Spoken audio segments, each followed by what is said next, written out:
లోక్సభ ఎన్నికలకు బీఆర్ఎస్ సర్వం సన్నద్ధమవుతోంది. ముందు నుంచి సెంటిమెంట్ గా భావించే కరీంనగర్ ఎస్ఆర్ఆర్ గ్రౌండ్ నుంచే కథన భేరీ మోగించాలని నిర్ణయించింది. ఆ తర్వాత వరుసగా లోక్సభ నియోజకవర్గాల్లో పర్యటించాలని బీఆర్ఎస్ అధినేత కేసీఆర్ నిర్ణయించారు. గతానికి భిన్నంగా ఈసారి పార్లమెంటు నియోజకవర్గాల్లో మండల స్థాయి వరకు ప్రచారం సాగేలా జాగ్రత్తలు తీసుకుంటున్నారు. తెలంగాణ భవన్లో జరిగిన ముఖ్య నేతల సమావేశంలో పార్టీ నాయకులకు కేసీఆర్ దిశానిర్దేశం చేశారు.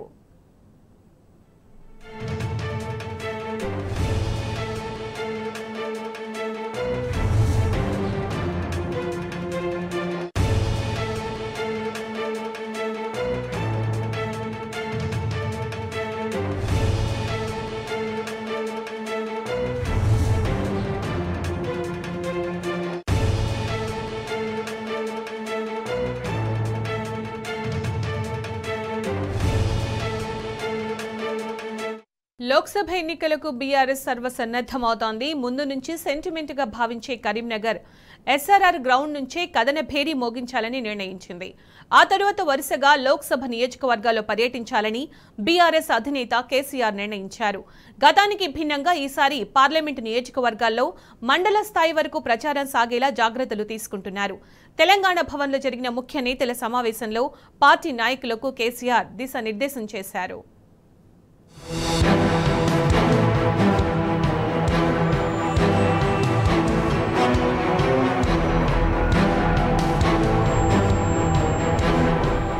తెలంగాణ భవన్లో ఆదివారం కరీంనగర్ పెద్దపల్లి పార్లమెంట్ నియోజకవర్గాల ముఖ్య నేతల సమావేశం జరిగింది.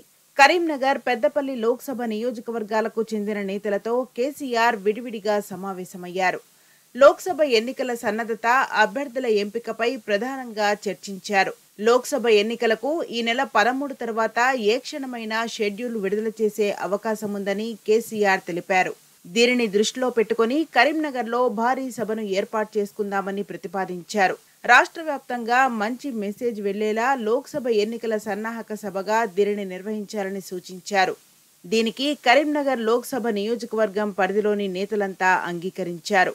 పార్టీకి తొలి నుంచి కలిసొచ్చిన ఎస్ఆర్ఆర్ గ్రౌండ్లో అయితే బాగుంటుందని కరీంనగర్ స్థానిక నేతలు పట్టుబట్టారు. స్థానిక నేతలు ప్రతిపాదించడంతో కేసీఆర్ అందుకు ఒప్పుకున్నారు.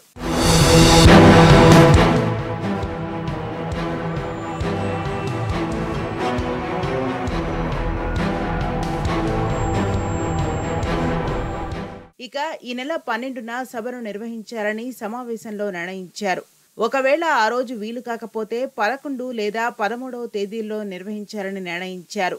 ఎన్నికల షెడ్యూల్ విడుదలకు ముందే సభ ఉంటే షెడ్యూల్ వచ్చిన తర్వాత అసెంబ్లీ నియోజకవర్గాలు, మండలాల వారీగా బస్సు యాత్ర చేపట్టాలని యోచిస్తున్నట్టు కేసీఆర్ వెల్లడించారు. బస్సు యాత్రతో రోడ్ షోలు చేపడితే నియోజకవర్గంలోని ఎక్కువ గ్రామాలు, మండలాలు, మున్సిపాలిటీలను చుట్టి రావచ్చన్న అభిప్రాయం వ్యక్తమైంది. ప్రతి మండలంలో పార్టీ లోక్సభ ఎన్నికల సన్నాహక సమావేశం నిర్వహించాలని, ఈ సన్నాహక సమావేశంలోనే కరీంనగర్ సభ గురించి వివరించాలని, పార్టీ గెలుపు ఆవశ్యకతను ప్రజలకు వివరించాలని కేసీఆర్ సూచించారు. పెద్దపల్లి లోక్సభ నియోజకవర్గ పరిధిలోని నేతలు మండల స్థాయిలో లోక్సభ ఎన్నికల సన్నాహక సమావేశాలు, కోల్మైన్ ప్రాంతంలో గేట్ మీటింగ్లు నిర్వహించాలని సూచించారు. కేసీఆర్ గారు మా రాష్ట్ర అధ్యక్షుల వారు ఈరోజు మొట్టమొదటిసారి కరీంనగర్ పార్లమెంటు మరియు పెద్దపల్లి పార్లమెంటు యొక్క ముఖ్య నేతల సమావేశం ఏర్పాటు చేయడం జరిగింది. అందులో భాగంగా తెలంగాణ రాష్ట్రం ఏర్పాటైన మూలం కరీంనగర్లో ఎస్ఆర్ఆర్ కాలేజీలో 2001లో సింహగర్జన పేరుతోటి ఒక పవిత్రమైన కార్యక్రమం చేపట్టారు. తెలంగాణ రాష్ట్రం ఏర్పాటు కోసము సింహగర్జన కార్యక్రమం చేస్తాం. అది మా సెంటిమెంట్ కాబట్టి ఆ రోజు స్టార్ట్ చేసిన తర్వాత తెలంగాణ రాష్ట్రాన్ని ఏర్పాటు చేసుకోవడం జరిగింది. దాని తర్వాత ఏ సమావేశం ఏర్పాటు చేసినా, ఏ ప్రోగ్రామ్ స్టార్ట్ చేసినా కూడా కరీంనగర్ ఎస్ఆర్ఆర్ కాలేజ్ నుంచి స్టార్ట్ చేస్తాం. కాబట్టి ఈసారి కూడా తొలి సభ కరీంనగర్లో ఈ నెల 12వ తారీఖు నాడు కరీంనగర్లో ఎస్ఆర్ఆర్ కాలేజ్లో మా యొక్క ఎన్నికల ప్రారంభంగా సమావేశం స్టార్ట్ చేసుకుంటాం. ఆ రోజు ప్రతిపక్షంలో ఉన్నా, అధికారంలో ఉన్నా ప్రజల కోసం పనిచేయాలని చెప్పారు బీఆర్ఎస్ అధినేత కేసీఆర్. రాజకీయాలంటే గెలుపోటములు ఒక్కటే కాదని ఉద్బోధించారు. గతంలో పార్టీ అధికారంలో ఉన్నప్పుడు కూడా తాను ఇదే విషయాన్ని అనేక సందర్భాల్లో చెప్పారని గుర్తు చేశారు. ఏ పాత్రలో ఉన్నా ప్రజల కోసం పనిచేయడాన్ని నాయకులు అలవర్చుకోవాలని సూచించారు.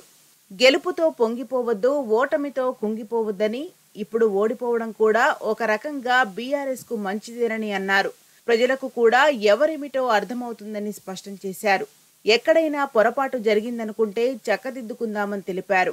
యాసంగి నాట్లేసేటువంటి సమయం, యాసంగి పంటకు మరి వర్షాకాలంలో పడ్డటువంటి చెరువులో ఉన్నటువంటి నీళ్లతోని నాట్లేసేది. ఫిబ్రవరి, మార్చ్, ఏప్రిల్ ఆ పంటకు నీళ్ళు ఇవ్వాలి. ఎందుకంటే పుట్ట పెడుతుంది, తర్వాత ఈంతది. ఇది వరి పంట. మొక్కజొన్న కంకి పెడుతుంది ఫిబ్రవరి, మార్చ్ మాసాలు.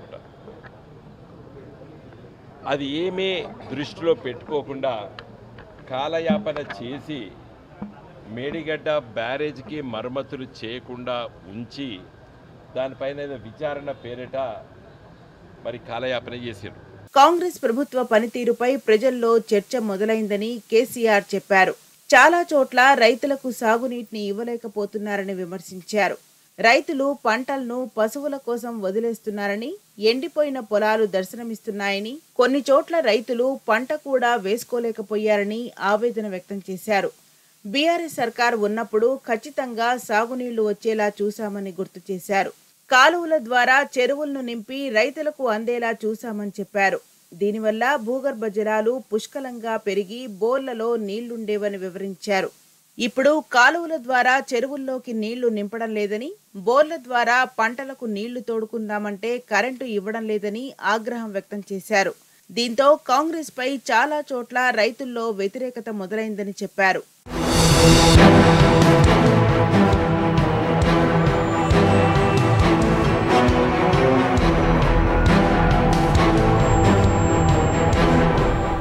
బీఆర్ఎస్ పార్టీ మొన్నటి శాసనసభ ఎన్నికల్లో భారీ తేడాతో ఓడిపోలేదన్నారు కేసీఆర్. 39 స్థానాలు సాధించగలిగామని, మరో 15 స్థానాల వరకు తక్కువ ఓట్లతో ఓడిపోయామని వివరించారు. అధికార పార్టీకి బీఆర్ఎస్ కు మధ్య 1.8% ఓట్ల తేడా ఉందని స్పష్టం చేశారు. అంతేకాకుండా ఒకరిద్దరు పార్టీని వీడినంత మాత్రాన పార్టీకి ఏమీ కాదని, మళ్లీ మనం 100 సీట్లతో అధికారంలోకి వస్తామని ధీమా వ్యక్తం చేశారు. ఓటమి వల్ల ఎవరేమిటో తెలుస్తోందని చెప్పారు.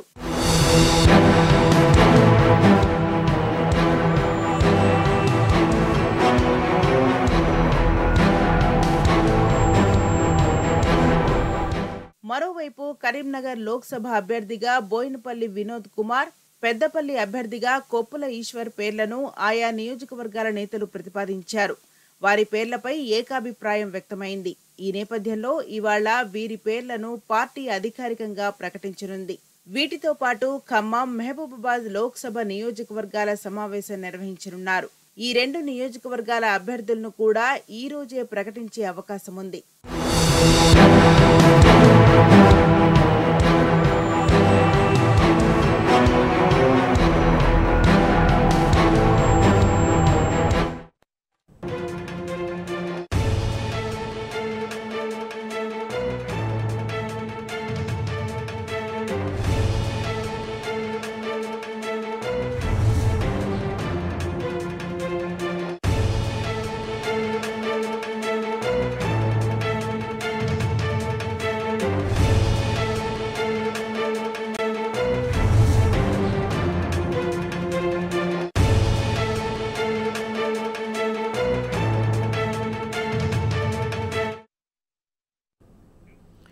ప్రధాని మోదీ ఆదిలాబాద్ టూర్ తీవ్ర నిరసనలకు వేదిక అవుతోంది. 40 ఏళ్ల నుంచి ఆదిలాబాద్ జిల్లాని కేంద్రం పట్టించుకోలేదని, ప్రధాని హోదాలో మోదీ తొలిసారి ఆదిలాబాద్ పర్యటనకు రావడంపై విమర్శలు వస్తున్నాయి.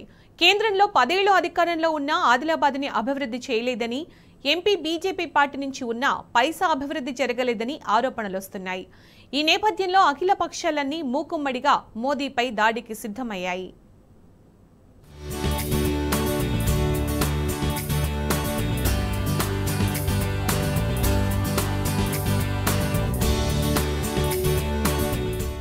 ఆదిలాబాద్ జిల్లాలో బీజేపీ ఆధ్వర్యంలో ఏర్పాటు చేసిన ప్రధాని మోదీ పర్యటన పట్ల జిల్లా ప్రజల నుంచి నిరసనలు వ్యక్తమవుతున్నాయి.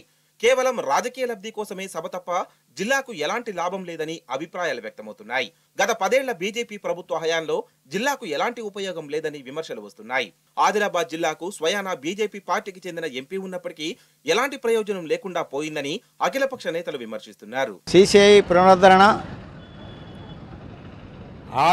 Adilabad to Armoor railway line, విమానాశ్రయము, టెక్స్టైల్ పార్క్, అదేవిధంగా గిరిజన యూనివర్సిటీకి సంబంధించినటువంటి అంశంలో జిల్లా అభివృద్ధికి సంబంధించినటువంటి ఈ 5 అంశాల మీద ఆల్రెడీ ఒక పోరాట కమిటీని నియమించడం జరిగింది. ప్రధానమైనటువంటి అంశాలు మొన్న ముఖ్యమంత్రి గారు కెస్లాపూర్ వచ్చిన సందర్భంగా కూడా రాష్ట్ర ప్రభుత్వానికి అందజేయడం జరిగింది. అదేవిధంగా రేపు 4వ తేదీన నరేంద్ర మోడీ గారు వస్తున్నటువంటి సందర్భంలో నరేంద్ర మోడీ గారు కూడా వినతి పత్రం అందజేయాలని, అదేవిధంగా 3వ తేదీ బైక్ ర్యాలీ ద్వారా ప్రభుత్వానికి అదేవిధంగా ప్రజానీకానికి తెలియజేయడానికి కొరకు ఈ యొక్క కార్యక్రమం తీసుకోవడం జరిగింది. ప్రధాన అంశం సిసిఐ పునరుద్ధరణ అయితే ఒక 5,000 మంది జీవనాధారంగా ఉన్నటువంటి ఆదిలాబాద్కు తలమానికంగా ఉన్నటువంటి సిసిఐని పునరుద్ధరించాలనేటువంటిది అనేక సంవత్సరాల నుండి పోరాటం కొనసాగుతూ ఉన్నది.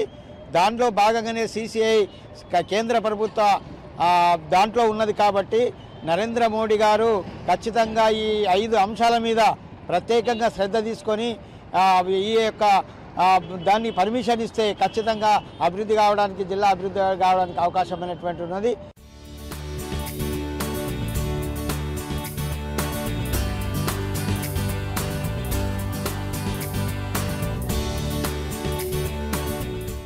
నలభై 41 ఏళ్ల తర్వాత ప్రధాని హోదాలో నరేంద్ర మోదీ జిల్లాకు రానుండడంతో ప్రజలంతా ఎన్నో ఆశలతో ఎదురు చూస్తున్నారు. అభివృద్ధి కార్యక్రమాల పేరిట రాజకీయ సభ ప్రధాని పెట్టబోతున్నారని, ఎన్నికల సమయంలోనే ప్రధాని ఎందుకు వస్తున్నారని అనుమానాలు వ్యక్తమవుతున్నాయి.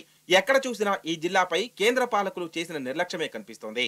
ఉమ్మడి ఆదిలాబాద్ జిల్లా కాస్త 4 జిల్లాలుగా విడిపోవడంతో విద్య, ఉపాధి పరిశ్రమల పరంగా పూర్తిగా కేంద్ర ప్రభుత్వం నిర్లక్ష్యం చేసింది. మరి చాలా ఆదిలాబాద్ సమైనటువంటి సమస్యలు ఉన్నాయి.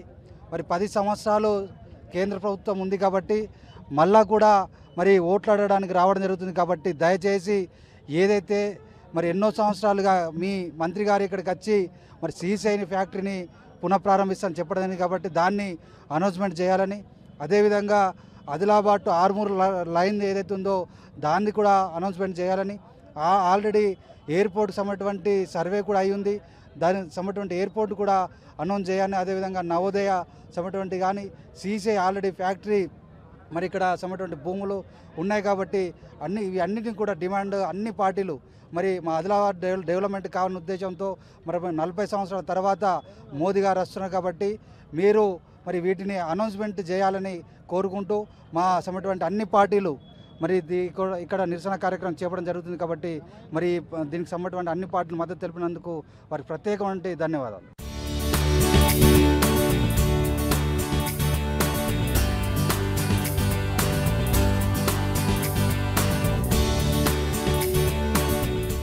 ఉపాధి అవకాశాలు లేక ఆదిలాబాద్ నుండి పెద్ద ఎత్తున యువత ఇతర ప్రాంతాలకు తరలిపోతున్నారు. రాష్ట్రంలోనే అత్యధిక వర్షపాతం నమోదయ్యే జిల్లాగా పేరున్న ఇంకా ఆరుతడి పంటలపైనే ఆధారపడాల్సిన పరిస్థితి. నీటి వనరులను ఒడిసిపడితే జిల్లాలో వేల ఎకరాలు బీడు భూములు సస్యశ్యామలమవుతాయి. కానీ ఆ దిశగా కేంద్రం అస్సలు ఆలోచించిన పరిస్థితి. ఇన్ని సమస్యల నడుమ ఈ నెల 4న ఆదిలాబాద్ కి రానున్న ప్రధానికి ప్రజల నుండి భారీగానే నిరసనలు వస్తున్నాయి. 1500 ఎకరాలని కూడా ప్రభుత్వం ఎంక్వైరీ చేసి పెట్టింది. ఎయిర్పోర్ట్స్ అయింది, ఎయిర్పోర్టు అయింది, ఎయిర్ స్క్రిప్ట్ అయింది. ఆఖరికి ప్రధానమంత్రి దిగే మైదానం ఖాళీ మైదానం ఉన్నది. దాన్ని వెంటనే ఫుల్ఫిల్ చేయాలని, అట్లనే గిరిజనులు ఎక్కువ ఉన్నాయి ఈ ఆదిలాబాద్ జిల్లాలో. గిరిజన ఎంపీ ఉండి, గిరిజన జిల్లా పరిషత్ చైర్మన్లు ఉండి ఇక్కడ ఏం అభివృద్ధి జరగలేదు. ఇప్పటికైనా ఆదిలాబాద్లో ఊటూరు కేంద్రంగానో ఆదిలాబాద్ జిల్లాలో గిరిజన యూనివర్సిటీ వెంటనే ఏర్పాటు చేయాలి. టెక్స్టైల్ పార్క్ భారతదేశంలోనే, ఆసియా ఖండంలోనే ఎక్కువ పత్తి పండించే ఆదిలాబాద్ జిల్లాలో మరి అనేక సంవత్సరాలుగా టెక్స్టైల్ పార్క్ వేయాలన్నాం. 20,000 మందికి ఉపాధి కల్పించే టెక్స్టైల్ పార్క్ వేస్తే మన కాటాన్ని ఇతర రాష్ట్రాలకు, ఇతర దేశాలకు అమ్మకుండా మన ఆదిలాబాద్లోనే బట్టలు తయారు చేసి మరి ఇంత కార్ఖానా పెట్టి 20,000 మందికి ఉపాధి ఇవ్వచ్చు. మరి ఇలాంటి 5 డిమాండ్లతోటి ఇలా సిపిఐ పార్టీ కానీ, సిపిఎం కానీ, టీఆర్ఎస్ కానీ, కాంగ్రెస్ కానీ, వామపక్ష పార్టీలన్నీ ఇలా ఏకపక్షంగా గొంతు అరుస్తూ ఉన్నాం. మోడీ గారు వీటిని అనౌన్స్ చేసి మంజూరిచ్చి శంకుస్థాపన చేసి నిధులు మంజూరిస్తే మంచిది. లేకపోతే మోడీకి హటావ్ దేశ్కు బచావ్ అని చెప్పి ఇక నుండి పోరాటం మొదలవుతుందని చెప్పేసి మేము హెచ్చరిస్తా ఉన్నాం.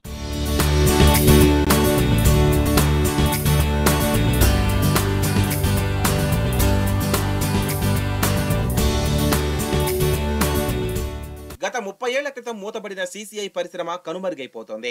పరిశ్రమను పునరుద్ధరించేందుకు అన్ని రకాల అవకాశాలున్నా కేంద్ర ప్రభుత్వం పట్టించుకోవడం లేదు.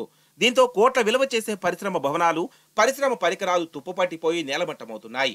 ఇక రైల్వే లైన్ నిర్మాణ పనుల్లో పురోగతి కనిపించడం లేదు.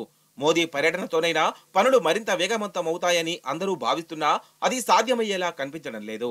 గత కొద్ది రోజులుగా జిల్లా కేంద్రంలో రైల్వే లైన్ సాధన సమితి పేరిట రిలే నిరాహార దీక్షలు చేపడుతున్నా కేంద్ర రాష్ట్ర ప్రభుత్వాల నుండి ఆశించిన స్థాయిలో స్పందన కనిపించడం లేదు. ఆదిలాబాద్లో ఏదైతే భారతదేశ ప్రధానమంత్రి రేపు ఆదిలాబాద్కు వస్తున్నాడు, మోదీ గారు అఖిలపక్షం తరపున ఏదైతే రైల్వే సాధన కమిటీ ఆధ్వర్యంలో గత 52 రోజుల నుండి రైల్వే సాధన గురించి ఆదిలాబాద్ నుండి ఆర్మూర్కు లైన్ ఇవ్వాలని మొదటి మా యొక్క డిమాండు అఖిలపక్ష పార్టీల తరపున. రెండవ డిమాండు, నానా నువ్వు వస్తే ఏదో ప్రకటన వస్తుందని మోదీ ఘర్ ఘర్ మోదీ అనకు, మాకు సీసే ఇస్తే మాకు పండుగ మోదీ అవుతుంది.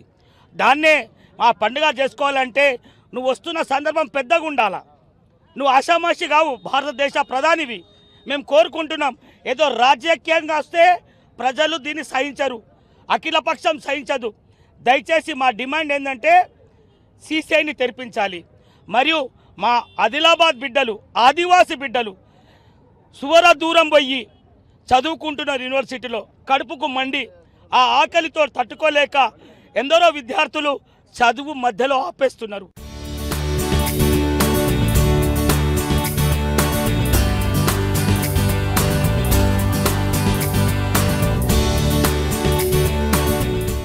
ఇక ఆదిలాబాద్ జిల్లా విమానాశ్రయ నిర్మాణానికి అనువైన ప్రాంతమైనప్పటికీ కేంద్రం పట్టించుకోవడం లేదంటున్నారు.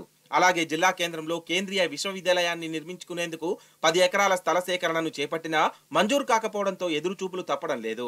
గిరిజన యూనివర్సిటీ వచ్చినట్లే వచ్చి చేజారింది. ఈ క్రమంలో ప్రధాని నరేంద్ర మోదీ జిల్లా పర్యటనలో ఇచ్చే వరాలపై ప్రజలు గంపెడాశలు పెట్టుకున్నారు. అయితే రేపు ఆదిలాబాద్ జిల్లాలో మోదీ పర్యటన నేపథ్యంలో అఖిలపక్షం ఆధ్వర్యంలో నిరసన ర్యాలీ చేపట్టారు.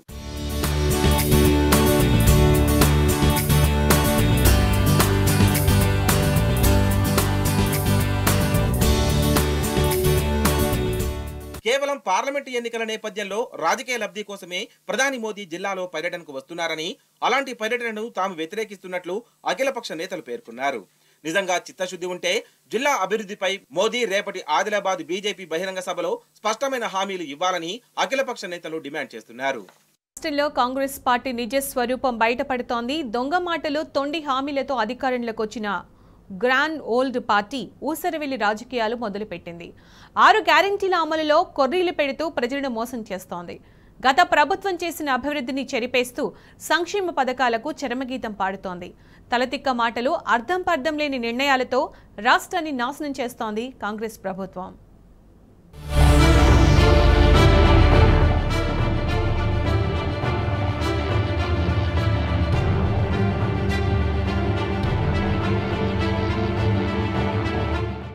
రాష్ట్రంలో కాంగ్రెస్ పార్టీ ఊసరవెల్లి రాజకీయాలతో అధికారంలోకి వచ్చింది. అమలు కాని, ఆచరణ సాధ్యం కాని హామీలు ఇచ్చి ప్రజల్ని మోసం చేసింది. వారిని మభ్యపెట్టి ఓట్లు వేయించుకొని అధికార పీఠమెక్కింది. ఎన్నికల ప్రచారంలో కాంగ్రెస్ పార్టీ నేతలు ఇచ్చిన హామీలు, వారి కుటిల బుద్ధిని ప్రజలు గ్రహించలేక మోసపోయారు. ఇప్పుడు అధికారంలోకి వచ్చిన తర్వాత వారి అసలు నిజస్వరూపం బయటపడుతోంది. రేవంత్ రెడ్డి అండ్ టీం దోపిడీని ప్రజలు గుర్తించడానికి పెద్దగా సమయం పట్టలేదు. కేవలం వారం రోజుల్లోనే హస్తం పార్టీ అసలు రంగును ప్రజలు గుర్తించారు. మార్పు రావాలి, కాంగ్రెస్ రావాలంటూ ఇచ్చిన స్లోగన్స్ వెనుక ఎంత కుట్ర దాగి ఉందో బహిర్గతమవుతోంది. తాము అధికారంలోకి వస్తే 6 గ్యారంటీలను అమలు చేస్తామని చెప్పి మోసం చేసింది. రైతు భరోసా, 2 లక్షల రుణమాఫీ మాటే మరిచింది. నిత్యం కేసీఆర్ కుటుంబంపై బురద జల్లడమే పనిగా పెట్టుకుంది.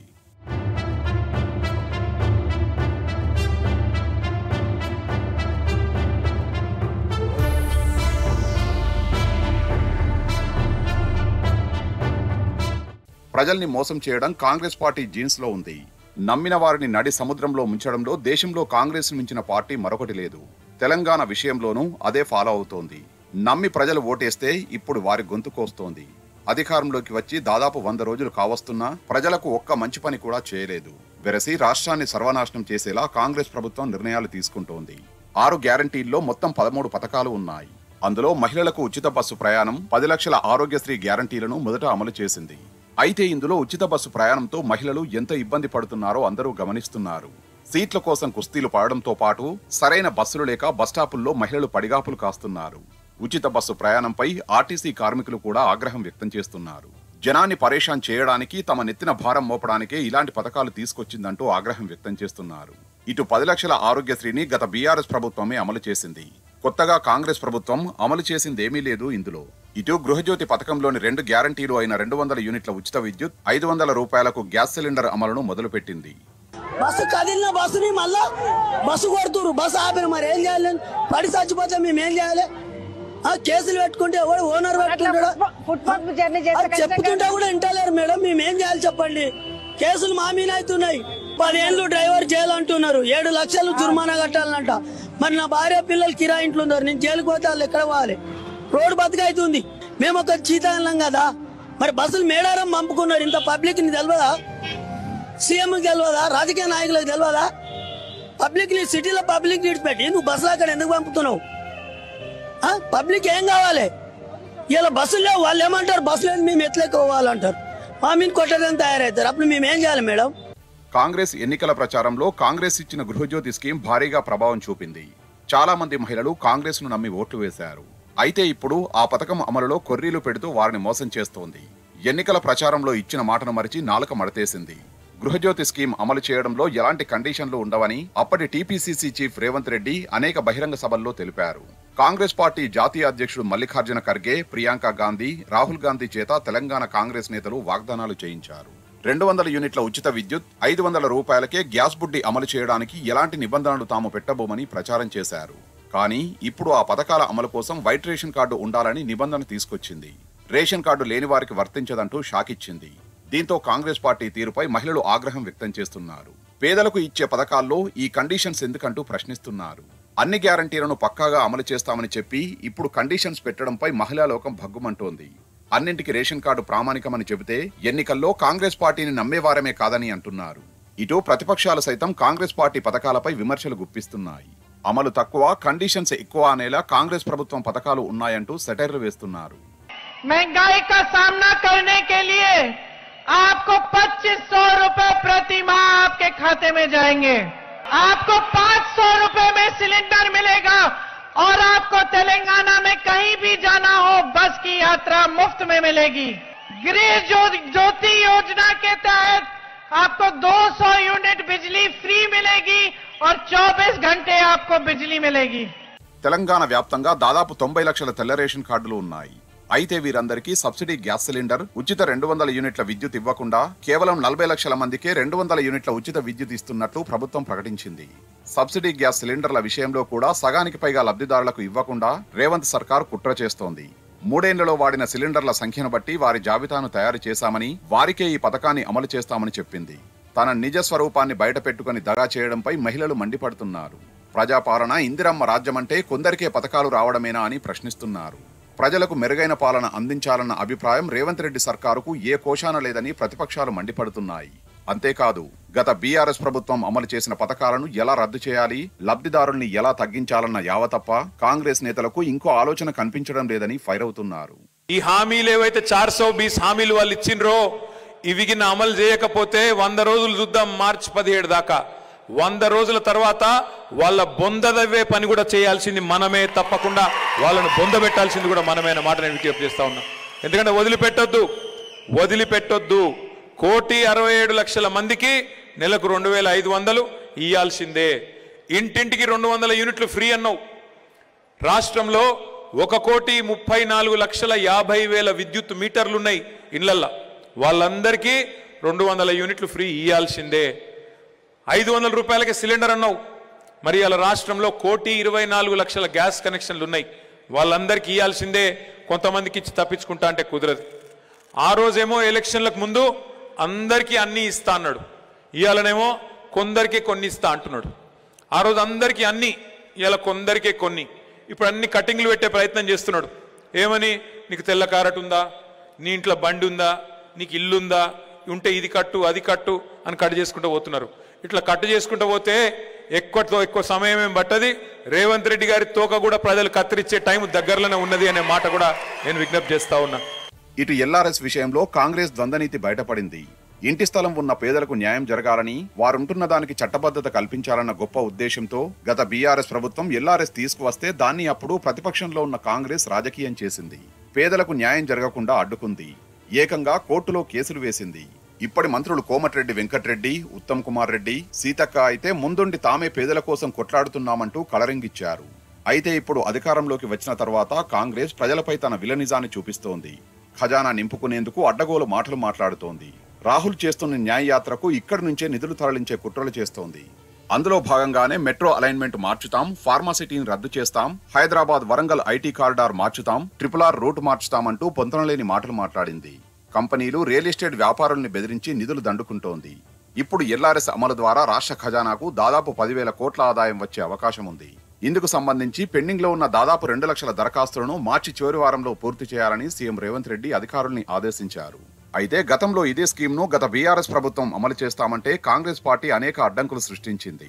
ఎల్ఆర్ఎస్ ద్వారా ప్రభుత్వం 20,000 కోట్లు ప్రజల సొమ్ము దోపిడీ చేయాలని చూస్తుందని నాడు కాంగ్రెస్ నేతలు విమర్శలు చేశారు. ఇప్పుడు అదే కాంగ్రెస్ నేతలు అధికారంలో ఉండి ప్రజల్ని మోసం చేస్తున్నారు. కాంగ్రెస్ అధికారంలోకి వస్తే ఉచితంగా క్రమబద్ధీకరణ చేస్తామని చెప్పి ఇప్పుడు డబ్బులు వసూలు చేయడంపై ప్రజలు ఫైర్ అవుతున్నారు. ఇదేనా ఇందిరమ్మ రాజ్యమంటూ నిలదీస్తున్నారు.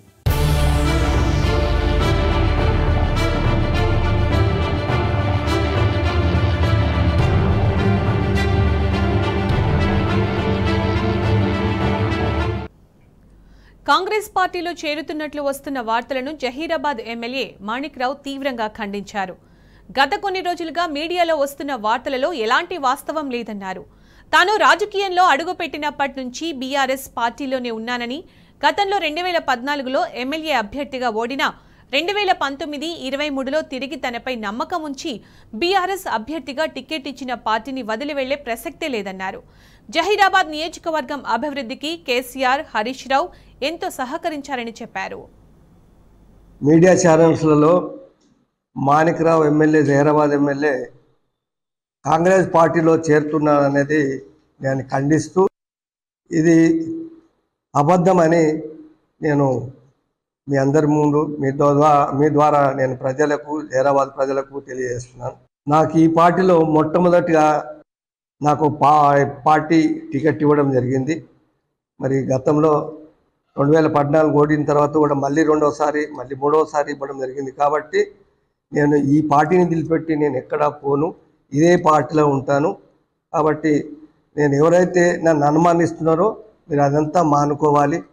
పార్టీ అన్ని విధాలుగా మాకు ఇన్ని రోజులు మనకు సహకరించి అన్ని విధాలుగా అభివృద్ధి కావచ్చు, మరి సంక్షేమంలో కావచ్చు, అన్ని విధాలుగా మాకు సపోర్ట్ చేసింది. కాబట్టి జహీరాబాద్ నియోజకవర్గానికి కూడా అన్ని విధాలుగా సపోర్ట్ చేసింది. కాబట్టి అందుకే ఈ ప్రజలను, జహీరాబాద్ ప్రజలను వదిలి ఒక్క పార్టీలకు కానీ పోయే ప్రసక్తే లేదని తెలియజేస్తూ, మాజీ ముఖ్యమంత్రి కేసీఆర్ కానీ, హరీష్ రావు కానీ అదేవిధంగా అన్ని విధాలుగా మనకు సహకరిస్తాం. కాబట్టి తప్పకుండా మీరు అందరూ కూడా, మరి ప్రజలందరికీ నేను తెలియజేయడం, మీరు అందరూ కూడా నాకు సహకరించారు. నేను కూడా తప్పకుండా మీ అందరి వెనుక తప్పకుండా ఏ అవకాశం ఉన్నా, ఏ అర్ధరాత్రికైనా ఫోన్ చేయొచ్చు. నా అవసరాలను తప్పకుండా మీ అందరి అవసరాలు తీర్చే బాధ్యత నాది. కాబట్టి మీరందరూ నన్ను గెలిపించారు. కాబట్టి మీ అందరితో పాటు నేను మీతో పాటు ఉంటానని బీఆర్ఎస్ కార్యకర్తలకు అందరికీ నేను హామీ ఇస్తాను.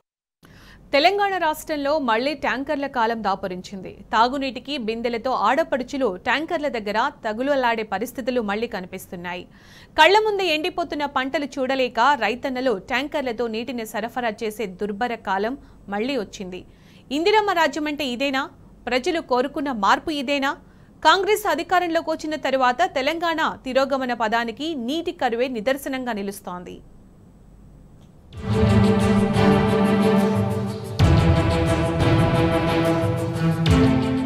కాంగ్రెస్ అంటే ఐరన్ లెగ్ అని ఊరికే అనలేదు సీనియర్ రాజకీయ నేతలు. ఆ పార్టీ ఎక్కడ పవర్లో ఉంటే అక్కడ ప్రజలకు కష్టాలు తప్పవు. 60 ఏళ్ల పాటు దేశాన్ని పరిపాలించి ప్రజల రక్తం తాగిన కాంగ్రెస్ పార్టీ ఇప్పుడు తెలంగాణలో ప్రజలకు శాపంగా మారింది. అబద్ధాలు, అమలు కాని హామీలతో మోసపూరితంగా అధికారంలోకి వచ్చిన హస్తం పార్టీ ఇప్పుడు ప్రజలను కష్టాల కడలిలోకి నెడుతోంది. అర్థం పర్థం లేని నిర్ణయాలు, తలాతోకా లేని మాటలతో ప్రజలను బురిడి కొట్టించేందుకు తప్ప ప్రజలకు పనికొచ్చే ఒక్క పని కూడా కాంగ్రెస్ పార్టీ రాష్ట్రంలో చేయడం లేదు. 10 ఏళ్ల కేసీఆర్ పాలనలో రాష్ట్రం సుభిక్షంగా, ప్రశాంతంగా గడిపింది. నీళ్లు, కరెంటుకు ఇబ్బంది లేకుండా ప్రజలు సంతోషంగా జీవించారు. మిషన్ భగీరథ పైప్ లైన్ తో ప్రతి ఇంటికి రక్షిత మంచినీరు అందించింది బీఆర్ఎస్ ప్రభుత్వం. కానీ కాంగ్రెస్ ప్రభుత్వం వచ్చి రావడంతోనే రాష్ట్రంలో నీళ్లు ఎవరో చేయి పెట్టి ఆపేసినట్లు ఆగిపోయాయి. నల్లాల్లో నీళ్లు రావడం లేదు, ట్యాంకులు నిండడం లేదు. రాష్ట్రంలో ఎక్కడ చూసినా ఇదే పరిస్థితి కనిపిస్తోంది. ప్రతి గ్రామం, పట్టణంలో తాగునీటికి ప్రజలు ఇబ్బందులు పడుతున్నారు. 10 ఏళ్ల పాటు వాటర్ ట్యాంకులు, బిందెల వరసలు తెలియకుండా ప్రజలు ఉన్నారు. కానీ ఇప్పుడు మళ్లీ వాటర్ ట్యాంకులు కాలనీల్లో దర్శనమిస్తున్నాయి. నీళ్లు పట్టుకునేందుకు క్యూ లైన్లో ప్రజలు నిల్చుంటున్నారు. అరకొరగా వస్తున్న ట్యాంకర్లలో నీళ్ల కోసం ఎగబడుతున్నారు. గ్రామాల్లో అయితే ఆడబిడ్డలు నీళ్ల కోసం కష్టాలు పడుతున్నారు. నాడు కేసీఆర్ నీళ్ల కోసం ఆడబిడ్డలు ఇబ్బంది పడొద్దనే లక్ష్యంతో అయితే రక్షిత మంచినీరుకు శ్రీకారం చుట్టారు. కానీ 10 ఏళ్లలో పరిస్థితి పూర్తిగా మారిపోయింది. మళ్లీ నీళ్ల బిందెలు పట్టుకుని మహిళలు రోడ్లపైకి వస్తున్నారు.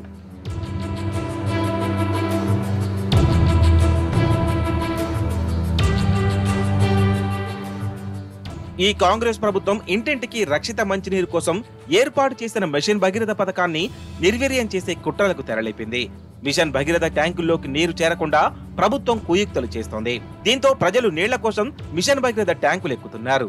ఇటు రాష్ట్రంలో ఎక్కడ చూసినా వాగులు, వంకలు ఎండిపోయి కనిపిస్తున్నాయి. చెరువుల్లో నీరు అడుగంటుతోంది. 10 ఏళ్లలో ఏనాడు ఈ దృశ్యం కనిపించలేదు. నిండు వేసవిలోనూ చెరువులు మత్తడి దుంకుతుండేవి. కాలువల్లో నీరు గలగలా పారుతుండే. కానీ ఇప్పుడు పూర్తిగా సీన్ మారిపోయింది. వేసవి కాలం రాకముందే చెరువుల్లో నీరు అడుగంటుతోంది.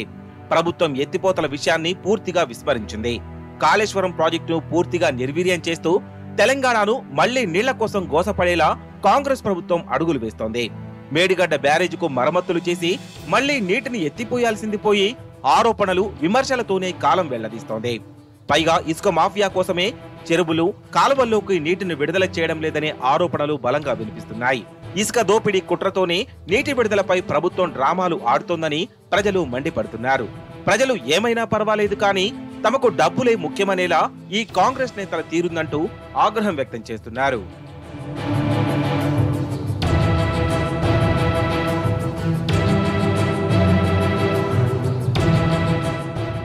ఇటు వ్యవసాయానికి నీరందక పొలాలు ఎండిపోతున్నాయి.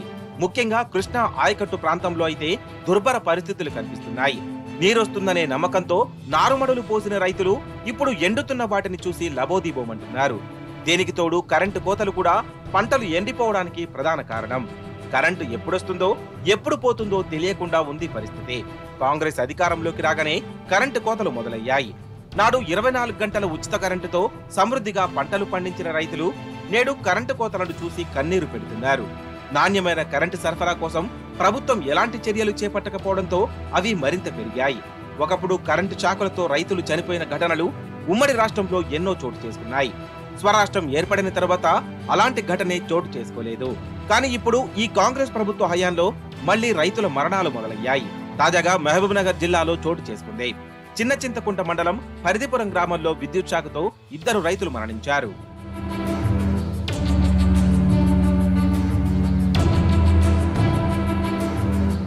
బెంగుళూరు మరో చెన్నైగా మారనుందా?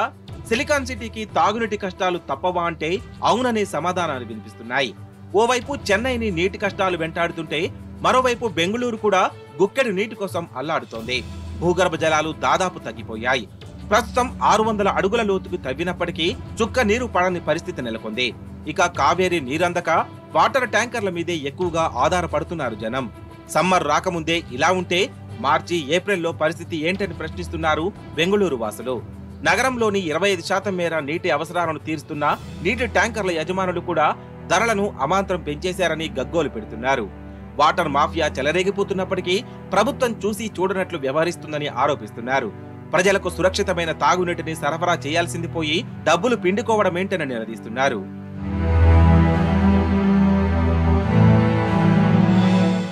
కాంగ్రెస్ పార్టీ ఎక్కడుంటే అక్కడ సమస్యలు తాండవిస్తున్నాయి. ఇప్పుడే రాష్ట్రంలో పరిస్థితులు ఇలా ఉంటే సమ్మర్ వచ్చే నాటికి ఇంకెలా ఉంటుందో అని జనం ఆందోళన పడుతున్నారు. మునుముందు నరకం చూడాల్సి వస్తుందని హైరాణ పడుతున్నారు.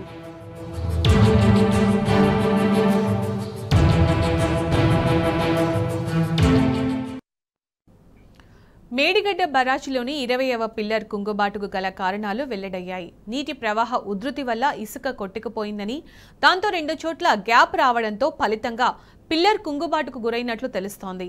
ఈఆర్టీ జీపీఆర్ టెస్ట్లో నిర్మాణ సంస్థ ఎల్ఎన్టీ ప్రాథమిక నిర్ధారణకు వచ్చింది. అయితే నిర్ధారణకు వచ్చిన ప్రాథమిక నివేదికను మాత్రం ఇప్పటికీ ప్రభుత్వానికి ఇవ్వలేదని అధికారులు చెబుతున్నారు.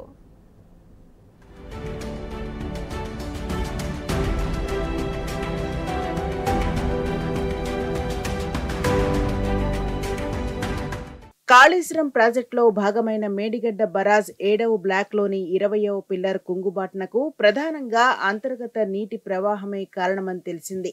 పిల్లర్ వద్ద వేసిన సెకండ్ పైల్స్ లో 2 చోట్ల ఏర్పడిన లోపం వల్లే నీటి ప్రవాహం కొనసాగి పిల్లర్ కింది భాగంలో ఇసుకను తోడేసిందని ఇటీవల నిర్వహించిన పరీక్షల్లో తేలినట్టు విశ్వసనీయ సమాచారం. అందుకు సంబంధించిన నివేదికను వారం క్రితమే సిద్ధం చేసిన సదరు ఏజెన్సీ దానిని ప్రభుత్వానికి నివేదించేందుకు ససేమిరా అంటున్నట్టు తెలుస్తోంది. ఏజెన్సీ నుంచి నివేదికను తెప్పించుకోవడంతో పాటు తదుపరి పరీక్షలను నిర్వహించడంలో ప్రభుత్వ నిర్లక్ష్యం కొట్టొచ్చినట్టు కనబడుతోన్నది.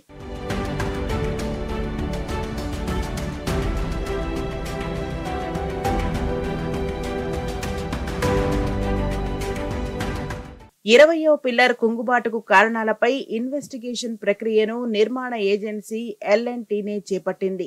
ఇందులో భాగంగా తొలుత విద్యుత్ నిరోధకత ఆధారంగా భూగర్భ పరీక్షలను నిర్వహించే ఈఆర్టీను చేపట్టింది. విద్యుత్ ప్రవాహం అన్ని పదార్థాల్లో ఒకే విధంగా ఉండదు. ఇసుకలో, నీళ్లల్లో ఒక్కో తీరుగా ఒక్కో వేగంతో ప్రవహిస్తుంది. కొన్ని మూలకాల గుండా విద్యుత్ అసలే ప్రవహించదు. కొన్నిటి ద్వారా వేగంగా, కొన్నిటి ద్వారా నిదానంగా ప్రవహిస్తుంది. ఇలా విద్యుత్ ప్రవాహాన్ని బట్టి భూగర్భంలో ఎలాంటి పదార్థమున్నది తెలుసుకోవచ్చు. అదే పద్ధతిని అనుసరించి బరాజ్ ఫౌండేషన్ను అధికారులు పరీక్షించారు. అదేవిధంగా భూగర్భ భౌతిక స్థితిని తెలుసుకునేందుకు గ్రౌండ్ పెంట్రేటింగ్ రాడార్ టెస్ట్ నిర్వహించారు. భూగర్భంలో ఉన్న వివిధ మట్టి పొరలు, పదార్థాల లక్షణాలు, సంభవించిన మార్పులు, పగుళ్లు, శూన్యాలను తెలుసుకునేందుకు దీనిని నిర్వహిస్తారు. ప్రస్తుతం 7వ బ్లాక్లో ఈ 2 టెస్టులను పూర్తి చేశారు. 6వ బ్లాక్లోనూ చేపట్టేందుకు నిర్మాణ ఏజెన్సీ సిద్ధమైంది.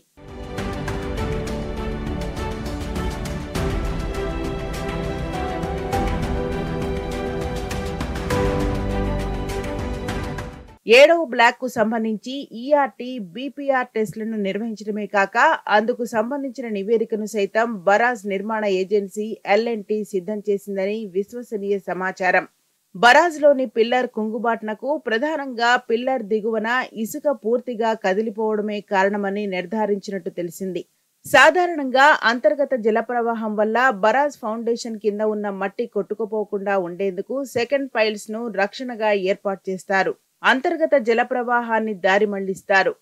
సెకండ్ పైల్స్ ను నిట్ట నిలువుగా అమర్చాల్సి ఉంటుంది. అయితే 7వ బ్లాక్ 20వ పిల్లర్ వద్ద ఏర్పాటు చేసిన పలు సెకండ్ పైల్స్ లో వాటిల్లిన లోపం వల్లే నీటి ప్రవాహం ఫౌండేషన్ కిందుగా కొనసాగి ఇసుకను, మట్టిని తోడేసిందని, తద్వారా ఖాళీ ఏర్పడి పిల్లర్ కుంగుబాటునకు గురైందని సమాచారం. ఈఆర్టీ, జీపీఆర్ టెస్ట్ లో అదే నిర్ధారణకు వచ్చిందని తెలుస్తున్నది.